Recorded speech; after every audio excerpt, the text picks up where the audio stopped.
Très heureuse de vous savoir nombreux, fidèles téléspectatrices et téléspectateurs de Ma Bannière. C'est l'heure de votre émission Anglais Saillant, une émission qui parle d'actualité de notre province, de notre pays, la RDC, pourquoi pas aussi du niveau international. Ce soir, j'ai le réel plaisir de vous présenter encore une fois de plus un nouveau numéro. Je ne suis pas seule sur ce plateau, je suis accompagnée de mes deux invités. Avec eux, nous allons essayer de parler d'actualité. Le premier sujet, nous allons parler du séjour de Félix Antoine Tshisekedi à Doha, au Qatar. Le président de la République, Félix Antoine Tshisekedi, il a été reçu hier par le prince du Qatar, tchèque Tamim Ben Hamad.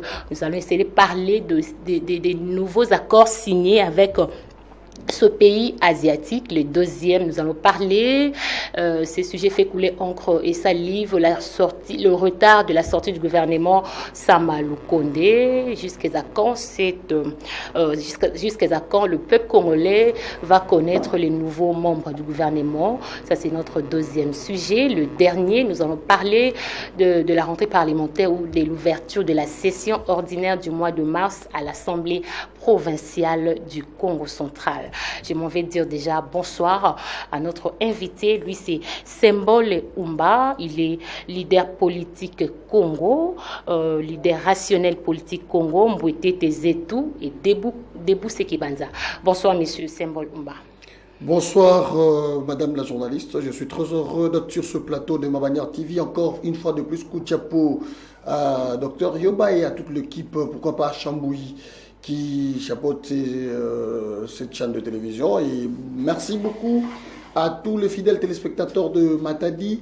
Bantunir soge Orlando Beto vraiment atondo mingi to sakidi la batu bon subadi balonda émission et beaucoup njubu waksanti sana kwa wale wote anatupata kuelekea nyumbani. On est vraiment heureux de ce soir ici et merci beaucoup encore une fois de plus. Je pense que ce soir nous allons essayer d'analyser avec vous avec toute rationalité les valeurs Congo qui sont en train de disparaître. Kouchapo, effectivement, Excellence Edouard Sambasito, il y a Debou Sekebanza en entièreté, il y a tout le monde de P4. Merci beaucoup, monsieur Sembol Umba. À ma gauche, il y a monsieur Patroko Kibwanda, à qui j'ai dit bonsoir, monsieur Patroko Kibwanda. Bonsoir, madame Marie-France. Je suis très heureux d'être encore une fois de plus sur ces plateaux de Anglais Saillant et très heureux aussi d'être reçu par vous. Et aujourd'hui, je suis dispo pour parler de questions un peu pertinentes que vous avez soulevées d'ici tantôt, Et je salue toute la population matadienne qui nous suit en ces moments. Je salue en passant Excellence Patrick Yala et à tous les membres de Je suis né Congo.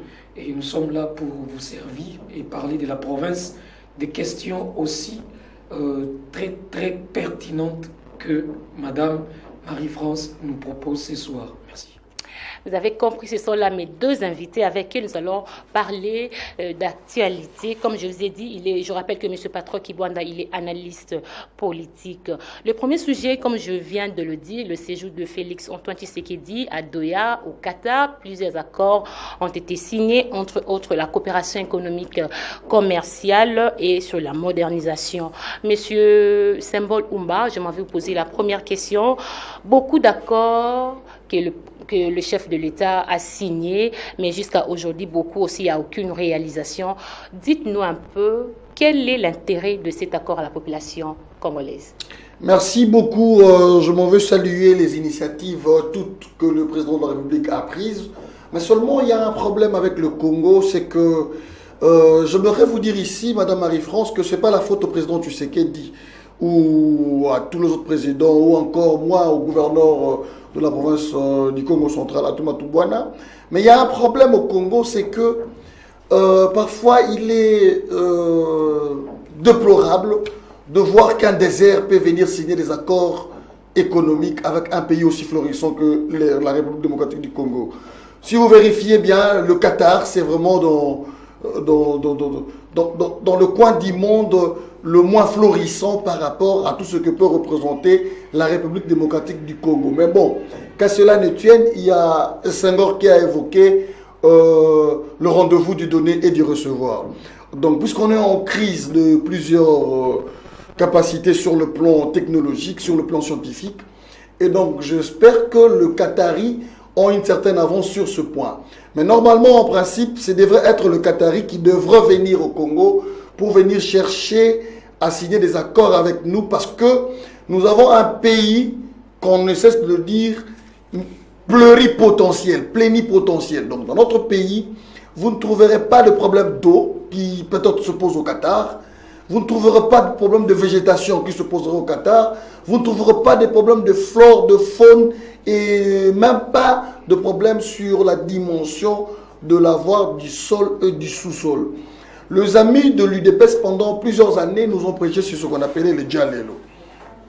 Alors, la contrepartie du Djalelo serait à vouloir devenir commun qui serait basé sur un intellectualisme de fond qui ferait le management de tout ce que nous avons. Malheureusement, le Congolais n'a pas encore quitté la subjectivité, il reste pour intégrer l'objectivité. Et c'est là que se pose le problème.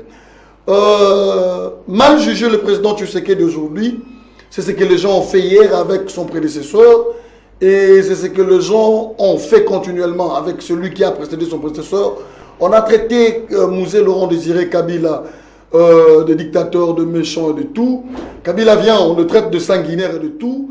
Et aujourd'hui, Félix Tshisekedi, Antoine Tshilombo vient, il essaye d'ouvrir la diplomatie, il essaye de prendre la nouvelle technologie de gauche à droite, mais malheureusement pour lui, le peuple a été habitué à la subjectivité. Et c'est là que je place mes mots quand je vous dis, par exemple, que je me présente comme leader rationnel Congo. Pourquoi? Le Congo devait quitter cette façon de voir les choses, de vouloir individualiser la collectivité ou le bonheur commun.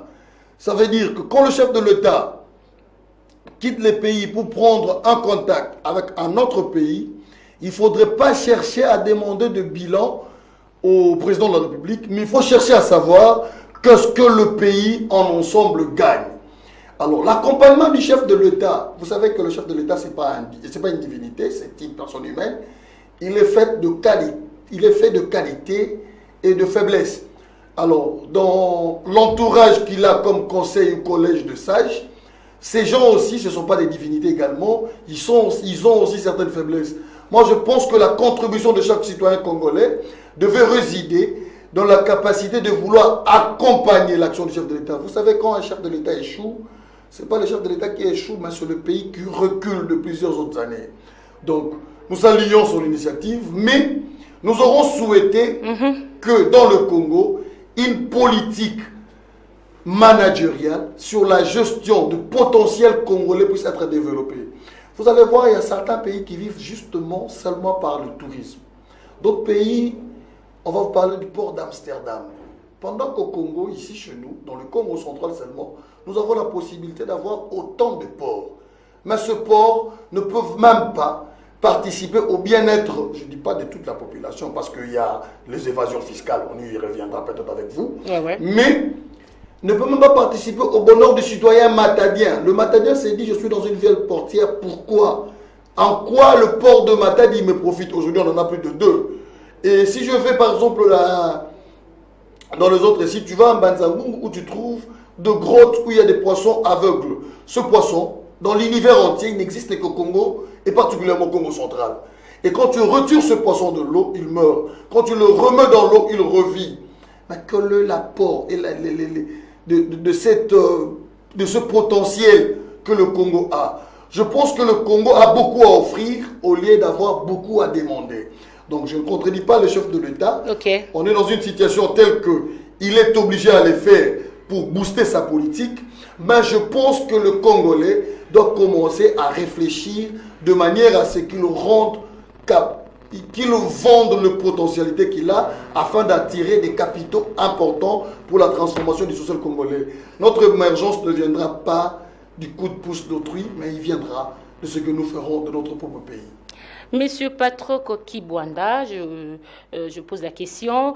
Les deux personnalités, à savoir le président Félix Antoine Tshisekedi et le prince Cheikh Tamid Ben Hamad, se sont retrouver pour une longue entrevue la signature d'un accord général de coopération économique, commerciale et technique entre la République démocratique du Congo et le Qatar, enfin, de garantir la sécurité. Dites-nous un peu, les gens à la maison, la population ne comprend pas exactement ce qui s'est passé hier.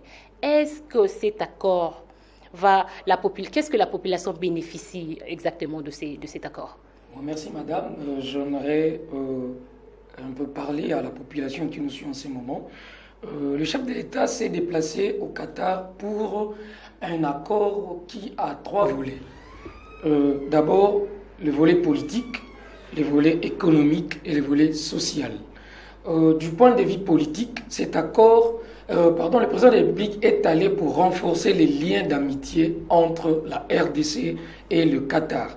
Bien que la RDC soit un pays potentiellement riche, mais nous avons encore besoin des autres qui ont déjà une avancée significative dans la nouvelle technologie de l'information et de la communication, sur le plan aéroportuaire et tant d'autres que le chef de l'État est allé pour raffermir ses relations avec le Qatar qui a déjà un pas d'avance.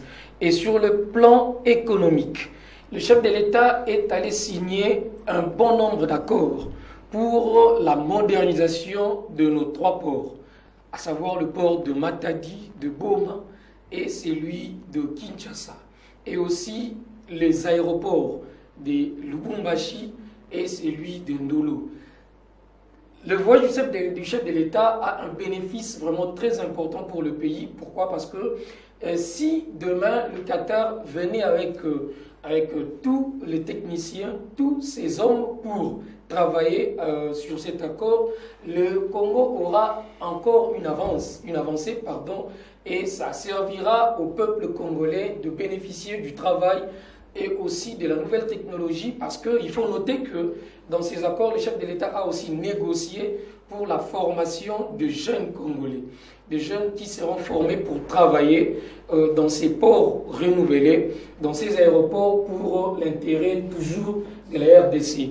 À noter aussi que le chef de l'État, en dehors de ces accords, il est allé aussi signer d'autres accords concernant la formation, comme j'avais dit, à la nouvelle technologie, que le Qatar a déjà fait un pas, bien que mon co-débatteur a dit que la RDC est le pays qui devait être sollicité, mais moi je dirais que au siècle où nous sommes, la RDC a encore un retard par rapport à notre 60 ans d'existence, que nous avons encore eu des jeunes qui n'ont pas été formés, des jeunes qui sont toujours dans l'ancienne technologie que le Qatar a, et que le chef de l'État a jugé bon d'aller et coopérer avec le Qatar.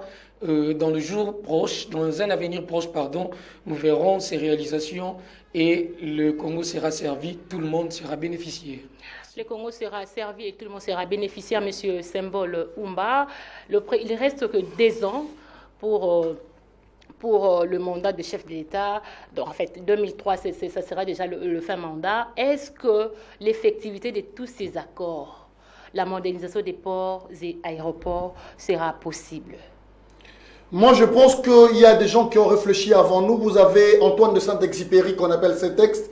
Il a dit, ils sont à plaindre, ce peuplade qui invite l'architecture d'autrui. Ça veut dire que le Congo continue à entretenir une forme de faiblesse sur l'échiquier national et international. Je vais vous dire, madame, sans mettre de l'eau dans la bouche, que ce qui dérange aujourd'hui, c'est parce que dans notre pays, nous avons quitté l'objectivité pour la subjectivité. Et ça, c'est un danger qui fait en sorte que, je vous rassure aujourd'hui sur ce plateau de télévision, que tous les régimes qui viendront seront condamnés et jugés parce que la subjectivité ne quitte pas la formation politique. Voilà pourquoi je suis en train de faire un appel à tous les frères Congo. Parce que déjà chez nous, c'est plus grand encore. Vous allez voir, comme je suis avec un co-débatteur ici, mon frère, mais tout ce qu'il dira de bien, j'aimerais être côté de mieux que lui pendant que je ne suis pas venu pour une cote. Je suis venu parce qu'il a des potentialités qu'il peut me transmettre. Ok. Et que moi aussi, j'ai des potentialités que je peux lui transmettre. Si je suis passé sur ce plateau aujourd'hui, c'est parce que le concept politique en lui-même, il est en train de souffrir de beaucoup de mots. L'ambition politique, il naît pourquoi? Pour Nanini Moutaroumi n'a posé ça la politique. Pour Nanini Moutou. Répondez d'abord à la question et puis vous allez Je évoquer un autre réponds. point. Ma réponse est sous-bassée dans tout cela, madame. Donc, veuillez permettre à ce que je développe ceci parce que je le développe pour la communauté. Aujourd'hui, tout le monde vous avez évoqué 2 ans de mandat du chef de l'État qui touche à la fin. Donc, après ces 2 ans, nous aurons de potentiels candidats. Mais ces candidats, ils vont baser leur candidature dans quel sous-bassement? Pourquoi ils vont avoir la motivation de se présenter comme candidat? Et c'est à ce niveau-là. Donc, le chef de l'État, je vous l'ai dit, c'est une institution. Moi, quand je parle du chef de l'État, je ne parle pas essentiellement de M. Antoine Félix Tshisekedi Tshilombo. Non. Mais je vois l'institution que lui porte dans ce charge. On arrive à la tête d'une institution parce qu'on doit porter des solutions aux problèmes existants.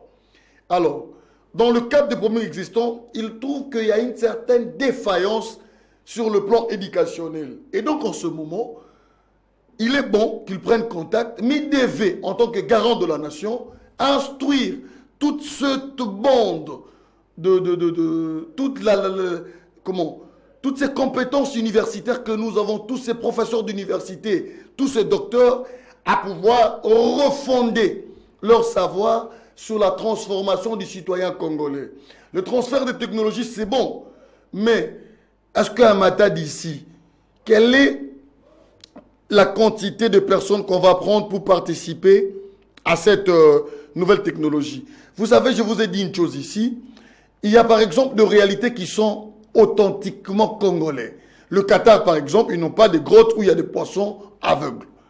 Quelle est cette technologie que vous voulez qu'ils puissent vous amener par rapport à l'existence de tel genre de poissons? Vous allez à Zongo, un simple écho fait en sorte que de l'eau quitte la chute, vienne vous mouiller. Et les Qataris n'ont jamais expérimenté ça. Il y a des réalités propres à chaque peuple. Et donc, la refondation, le contrat pour la formation à l'adaptation, c'est bon. Mais vous allez voir que le Facebook, simplement, que nous utilisons, il est obsolète du jour au lendemain. Donc, le Qatari peut venir un mardi. Il donne une formation jusqu'à un certain jeudi. Mais le vendredi, cette formation sera obsolète parce que la nouvelle technologie aura encore évolué encore et encore. Donc, il serait mieux qu'au Congo, nous puissions être capables, comme l'ont fait les Américains quand ils ont défait les Versaces. Ils ont créé ce qu'ils ont appelé FUBU, qu'on appelle For Us by Us. C'est-à-dire qu'il est important que l'intellect congolais soit formé par rapport à son potentiel. Il faut qu'il y ait une politique d'éducation nationale et provinciale qui corresponde aux patrimoines nationaux. On a un problème d'électricité au quotidien. Et quand ce problème d'électricité au quotidien tombe, on a un problème de câble électrique. Mais ce câble électrique, plusieurs nous diront que c'est fait à base du cuivre. Mais nous sommes le pays du cuivre. Et nous avons une multitude d'universités où on perçoit des frais académiques pour la formation de l'intellectuel. Vous trouvez ça normal, Madame Marie-France, qu'après la formation de 5 ans à l'université, que des gens aillent encore suivre formation en formation en formation? Vous avez des gens qui ont de maîtrise. Mais après la maîtrise, quelqu'un peut avoir une maîtrise en économie, mais il ne sait pas être entrepreneur. Il faut qu'il aille encore suivre des coachings. Alors, que devient l'université? C'est de l'escroquerie voileuse. Donc, je pense en toute sincérité... En quelques mots? Je pense en toute sincérité que l'action du chef de l'État, à l'étape où nous sommes, peut répondre aux problèmes, mais il ne saura pas répondre aux problèmes de manière durable. C'est-à-dire qu'il faudrait, à partir de la formation qu'on nous aura amenée, créer maintenant une intelligence qui puisse nous conduire à une certaine formation particulière. Et puis, en définitive, que la formation politique puisse baser le soubassement et le fondement de l'ambition du candidat sur le management du potentiel du Congo et non sur le conflit, comment je dirais, sur le conflit subjectif lié à des personnalités. Merci. Monsieur Patrick Okibwanda, je rappelle que vous êtes analyste politique. Il ne reste que 2 ans pour que le président de la République soit encore réélu. Je ne sais pas s'il y aura élection en 2023, mais d'après la Constitution, il y aura élection en 2023, la tenue des élections en 2023. Est-ce que toutes ces réalisations, les réalisations de tous ces accords seront possibles? Oui, merci. Je vais d'abord vous confirmer qu'il y aura élection en 2023 parce que la Constitution l'est dit et nous sommes toujours dans la Constitution. Je rentre un peu avant de continuer. Il y a mon co-débatteur qui a dit qu'il faut qu'il y ait une formation sur les valeurs du patrimoine congolais. Tout à fait d'accord avec lui. Mais nous avons des professeurs d'université qui, après avoir terminé les universités, il part encore à l'étranger pour sa thèse de doctorat. Donc nous comprenons qu'en RDC, il y a encore quelque chose à faire sur le plan scientifique qu'il faut rechercher ailleurs. Je ne dis pas qu'il faut... La RDC n'a pas une bonne qualité d'éducation. Je ne dis pas que la RDC n'a pas une bonne qualité d'éducation, mais nous sommes sans ignorer que dans la technologie, nous recourons toujours ailleurs pour former les ingénieurs congolais. Alors, pour parler des 2 ans restants du président de la République, moi je dirais, avec toutes les démarches que le président entreprend, il y a déjà un avancée significative qui montre que le président a la volonté de ramener la RDC à un niveau que tout le monde peut se réjouir. Mais nous ne dirons pas que dans ces 2 ans, nous allons tout remplir. Le président, va remplir tout son cahier des charges parce que vous connaissez avec moi qu'il y a eu 2 ans autres d'un accord qui a laissé le Congo dans la boue. Et maintenant, là, le président veut refaire les choses avec l'Union sacrée. Et les démarches que le président entreprend en combinaison avec le gouvernement qui sortira bientôt, les choses seront bien faites et le président va continuer avec son cahier des charges. Si possibilité il y aura, même après 2023, il viendra pour parachever son programme. Un mot avant de passer à autre chose. Oui, effectivement, moi j'aimerais bien démontrer à mon frère que c'est de la peine.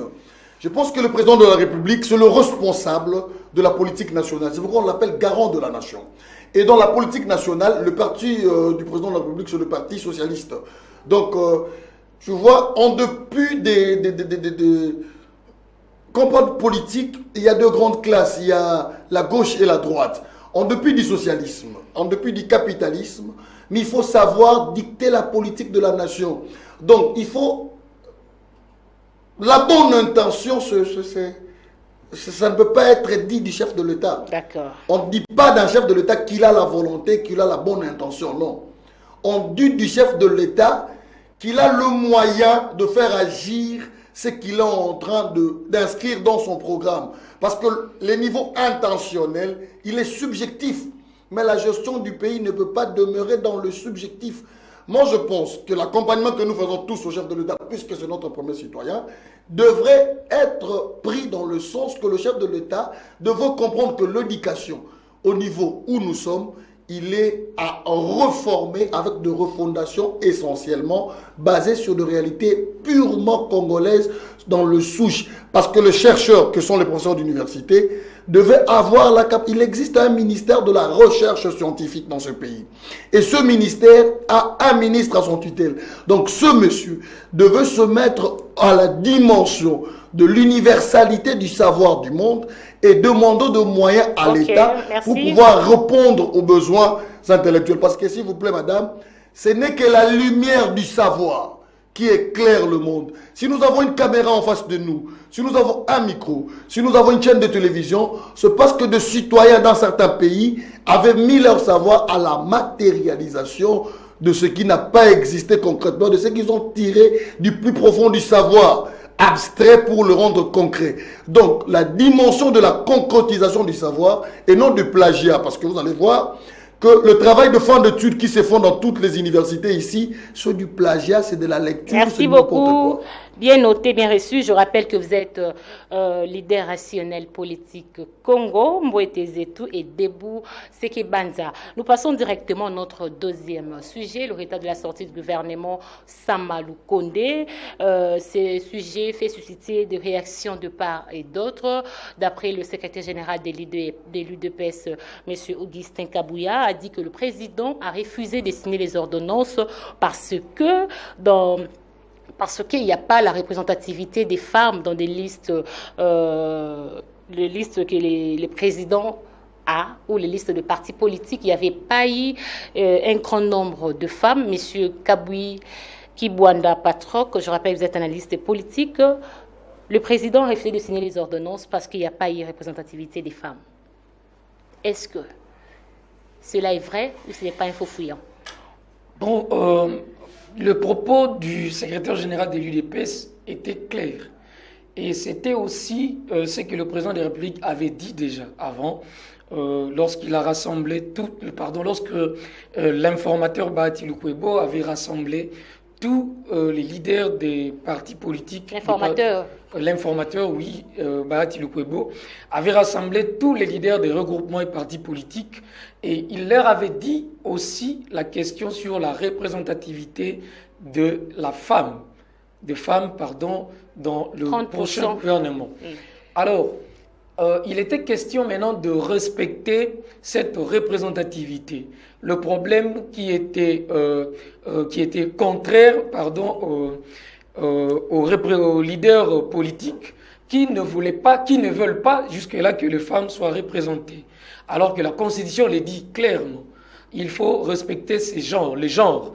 Et le chef de l'État, étant garant du bon fonctionnement des institutions, n'a pas voulu suivre ces manques de respect de la Constitution et il a fait retourner les listes pour que les femmes soient représentées. Je ne dirais pas que c'est simplement la représentativité des femmes, non. Il y a aussi les problèmes de la reprise des anciens noms. Ceux-là qui ont travaillé, que nous avons connus et qui veulent toujours rentrer aussi longtemps que nous voulons voir. Les chefs veulent voir une nouvelle classe politique. Une nouvelle classe politique constituée de jeunes. Pas simplement des jeunes qui ont l'âge de la jeunesse, mais les jeunes qui ont un état d'esprit de la jeunesse, qui peuvent servir l'État congolais avec toute franchise et avec le respect du peuple. Parce que nous sommes sans ignorer que le chef de l'État a comme bâton du commandement le peuple d'abord. Donc, ceux qui doivent servir le peuple sont ceux-là qui doivent respecter la Constitution et ceux-là qui doivent aussi respecter le peuple. Ne pas respecter la Constitution et c'est aussi ne pas respecter le peuple. C'est pourquoi le chef de l'État avait refusé la mouture lui proposée par le Premier ministre. Donc, je crois que c'est ça, M. Sembol Oumba, le retard de la sortie du gouvernement plutôt Samalou Kondé, excusez-moi. Quelle analyse faites-vous par rapport à ce retard? Bon, je ne sais pas personnellement pourquoi ça traîne, parce que je n'ai pas été dans les officines. Mais dire que cela ne tient pas parce que la femme ne serait pas représentée, je regardais dans ce pays comment une femme a été humiliée à la tête de l'Assemblée nationale. Et je ne pense pas que la femme soit le problème. Elle a été humiliée. Est-ce que c'est parce que les gens en avaient contre elle? Mais quand je suis ce qui a été dit sur cette femme, je pense que si réellement elle s'est comportée telle qu'elle, alors il faudrait changer la question. Est-il question de femme ou est-il question de capacité, de potentialité ou de profil à vouloir servir la nation? Le Congo traîne à cause d'un certain nombre, comment je dirais, comme Mobutu disait, parce que vous êtes habitué à gober les choses. Est-ce que c'est parce qu'on parle du concept parité qu'il faudrait essentiellement? Est-ce que le problème du Congo, c'est le nombre de femmes ou de hommes au pouvoir? Ou le problème du Congo, c'est le nombre de l'intégrité au pouvoir? J'ai suivi Kitengeyesou, excusez-moi, ce matin, il a dit que ce n'est pas une urgence, la population doit attendre jusqu'à ce qu'il y aura la sortie du gouvernement. Oui, mais Kitengeyesou, s'il aurait pu attendre d'autres conseiller particulier stratégique, je vous laisse arrêter. Bon, parce que la population, le pouvoir au Congo a un problème. Est-ce que quand on compte la population du Congo, est-ce que le dirigeant ne fait pas partie de cette population? qui est population et qui ne l'est pas. C'est ça la difficulté. L'irrationalisme, le sensationnalisme pose problème dans ce pays.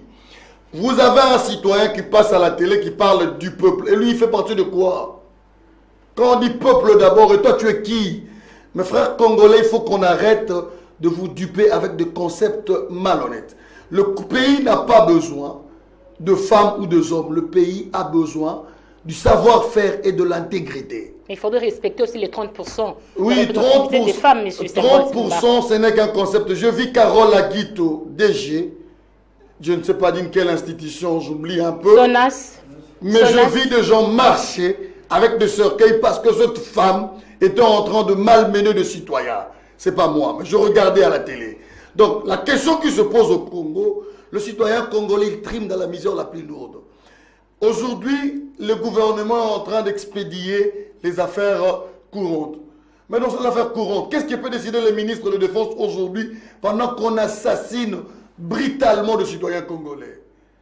Alors, il faudrait toujours que le Congolais soit dans les affaires courantes parce que les citoyens congolais meurent. C'est des questions de ce genre. Donc moi, je pense, je ne sais pas personnellement pourquoi le gouvernement Sama Lukonde bloque. Hier, c'était les FCC qui bloquaient. Aujourd'hui, le gouvernement bloque parce que la femme bloque. Demain, les hommes bloqueront. Le lendemain, qui bloquera, je ne sais pas.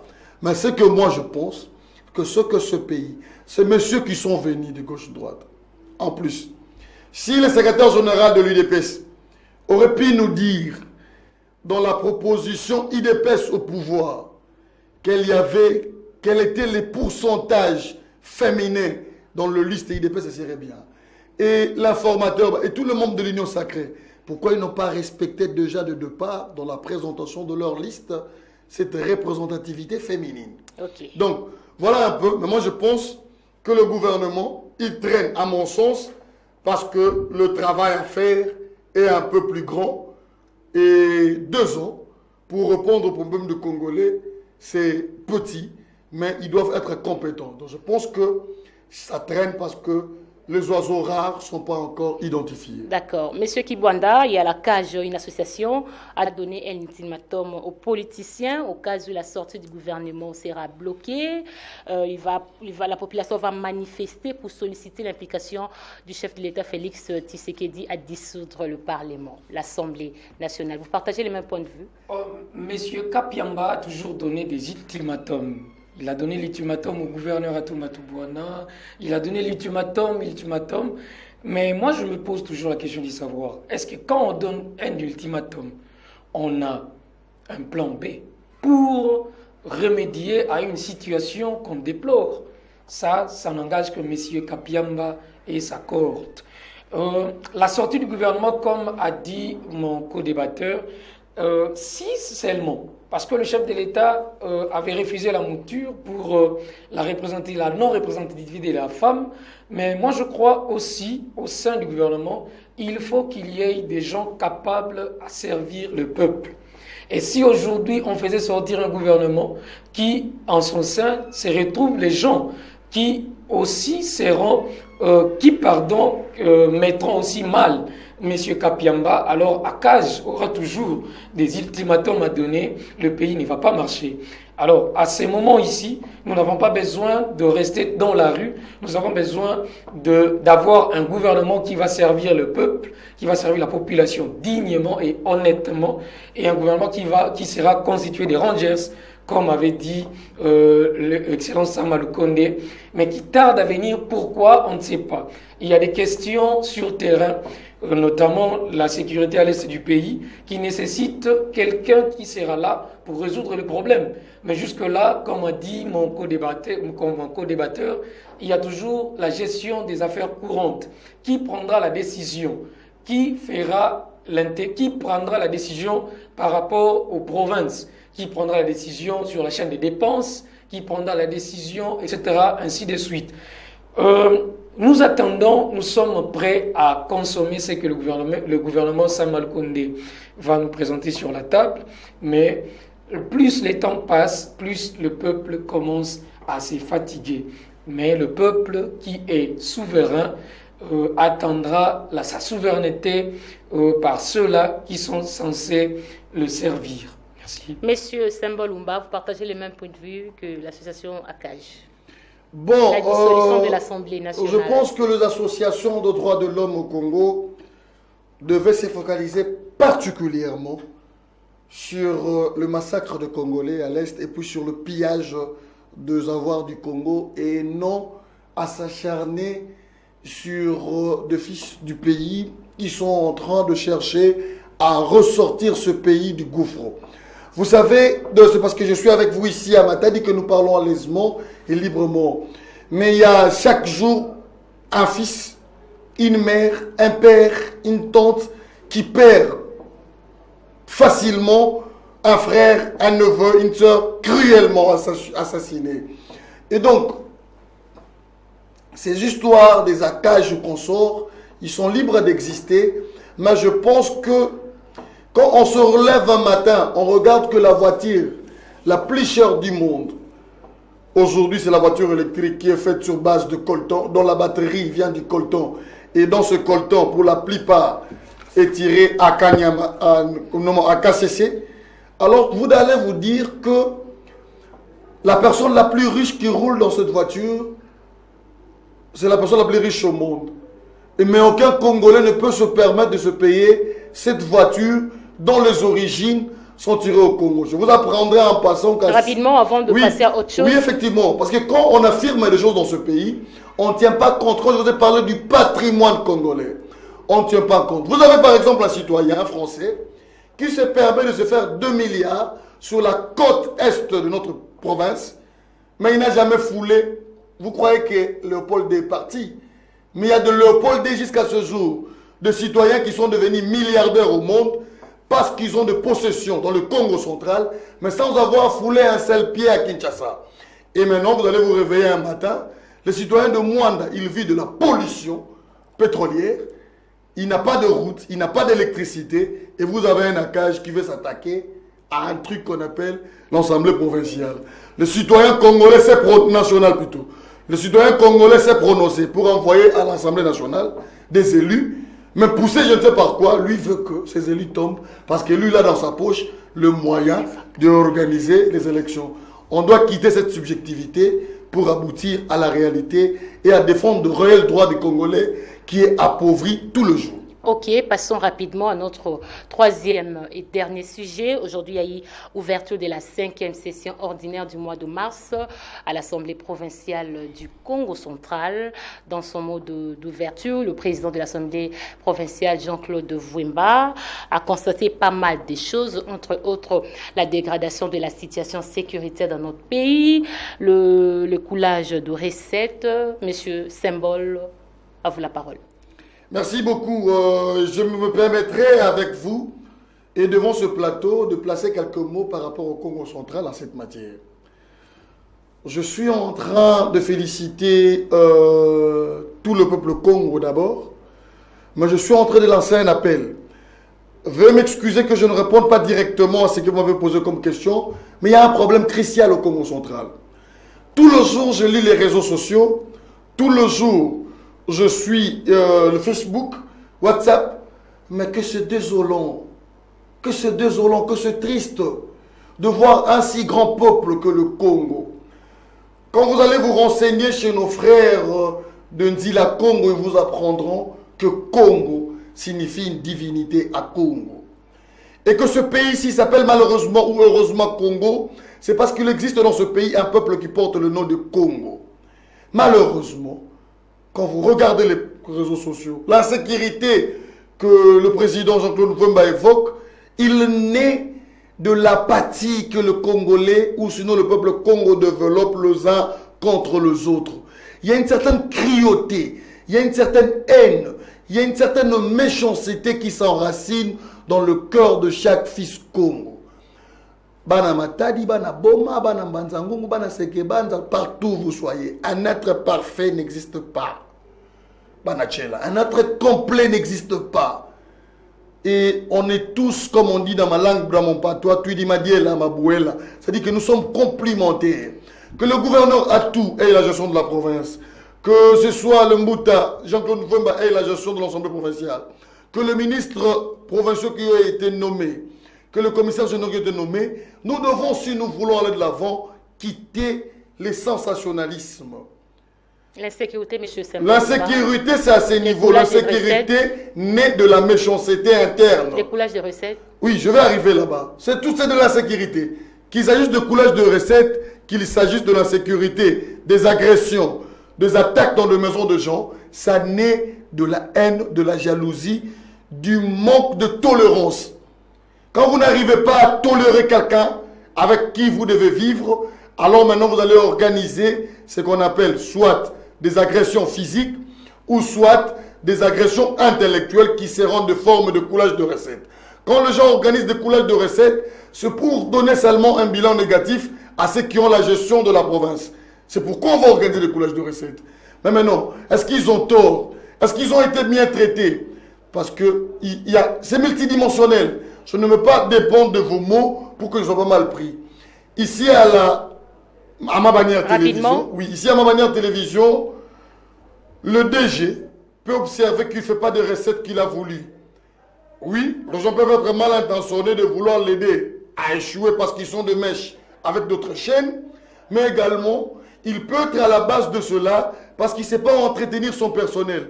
Mais maintenant, où se trouve cette question? C'est comme ça que je vous ai dit dès le départ que je réponds à votre question sous d'autres formes.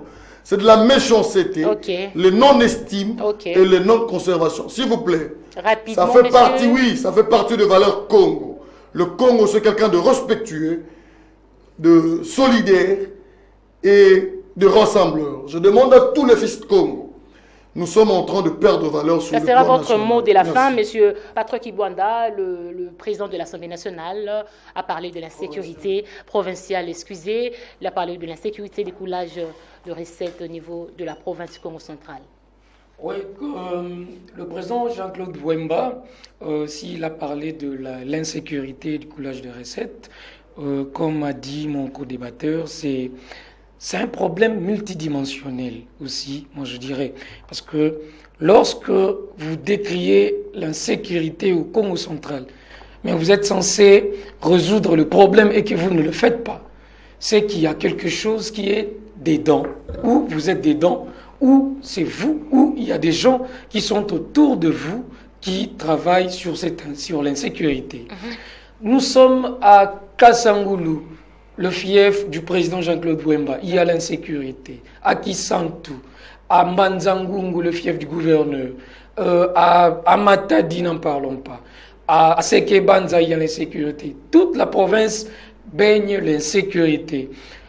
Le Congo central, c'est une province qui a des valeurs spirituelles que nous avons oubliées, que nous nous sommes lancés à des tiraillements inutiles pour bénéficier de l'argent que la spiritualité ne compte même pas. C'est pourquoi nous nous retrouvons dans l'insécurité qui, je ne sais pas si ça terminera quand, mais ça terminera s'il y a la volonté de rentrer dans l'amour. Piste de solution rapidement avant Piste de solution, c'est de rester dans l'amour qui régnait avant. L'amour au Congo central enlèvera l'insécurité et remettra le peuple Congo dans la paix. Coulage de recettes, c'est lorsque nous mettons dans des institutions des gens qui autrefois avaient volé avant, dans d'autres institutions, ils viendront toujours faire la même chose. Vous prenez par exemple la régie financière provinciale, vous mettez quelqu'un qui a autrefois été rejeté ailleurs et vous le mettez aux finances. Vous voyez ce qui va arriver. Donc il faut nous remettre un peu en question pour voir ce qui va arriver. Mais le coulage de recettes ne terminera pas si à la tête des institutions, il y a des gens qui ont déjà volé avant et qui sont rentrés pour gérer la province. Monsieur Sembo Lumba. Merci beaucoup. Les pistes de solutions. Les pistes de solutions, j'aimerais dire sans cacher les mots à nos aînés, aux gestionnaires de la province, à tous les leaders politiques Congo, de pouvoir, en matière d'insécurité, discipliner des communicateurs. Le peuple Congo, ce n'est pas un peuple arrogant. Il est triste de voir qu'au Congo central, aujourd'hui, les gens sont soudoyés pour insulter les uns les autres. Et ça, c'est sur base de revenus de trésor public ou de revenus mensuels. On ne peut pas encourager les jeunes gens à être insolents envers les aînés, parce que chez nous, je reviens toujours dans ce qu'on dit chez moi, ma fille n'a pas manque à Camille, n'a manque à Kaloboula. Ça veut dire quoi? Que dans la bouche, quand vous avez une plaie, il y a de pus qui sortent, il y a de pus que vous êtes censé avaler et que vous êtes censé rejeter. Les Luzitu Congo ne permet pas. C'est au nom de aucune vérité qu'on peut soutenir de l'insolence. Il s'est passé depuis un certain temps. Pourquoi il y a cette insécurité? Pourquoi cette agression? Depuis, c'est des solutions. Rapidement, nous sommes arrivés à la fin. Il faut arrêter de mal utiliser la jeunesse, de l'exploiter à être des objets d'insultes envers des autres aînés. Là, vous faites allusion à qui?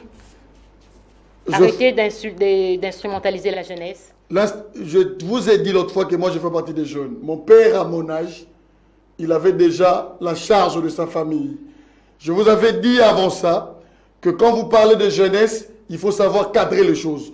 Moi, je suis un citoyen responsable. Donc, je ne peux pas être derrière quelqu'un et manipuler. Mais ce que je suis en train d'évoquer ici, c'est qu'on a pris culture d'envoyer des gens dans des plateaux de télévision quand on n'est pas d'accord avec quelqu'un d'autre pour lui permettre d'insulter. Okay. Il y a meilleur emploi. Écoutez-moi, madame. Parce que quand ce monsieur ne sera plus à mesure de percevoir de l'argent, puisque ses pouvoirs seront passés, on l'a habitué à la facilité. Et quand vous habituez les gens à la facilité, le résultat le plus facile qu'ils peuvent produire, c'est agresser quand ils ne savent plus se faire de l'argent. Il faut apprendre aux gens à travailler pour gagner leur vie et non pas les envoyer à la barbarie. J'ai des frères ici. Merci. Il y a le métier. Il y a l'INPP qui n'est pas encore mort. Il y a les institutions qui sont encore là. Il faudrait encadrer des gens, leur procurer du travail et non pas les exploiter à longueur de journée. Merci beaucoup. Alors, ça, c'est une piste de solution. La seconde piste de solution que je peux donner, c'est le respect mutuel et la tolérance mutuelle. Ce qui moninga zui, c'est là. Le panier tourne encore. Merci, chers invités. Merci d'avoir répondu à notre invitation. Fidèles téléspectatrices et téléspectateurs de Ma Bannière Télévision, nous sommes arrivés à la fin de cette émission. Nous avons pu parler du séjour de Félix Tshisekedi à Doha, au Qatar, le retard de la sortie du gouvernement Samba Lukonde. Aussi, nous avons parlé de l'ouverture de la 5e session ordinaire du mois de mars à l'Assemblée provinciale du Congo central. Si vous avez aimé cette émission, dites merci à la grande équipe technique qui m'a accompagné. Quant à moi, je vous dis bye bye.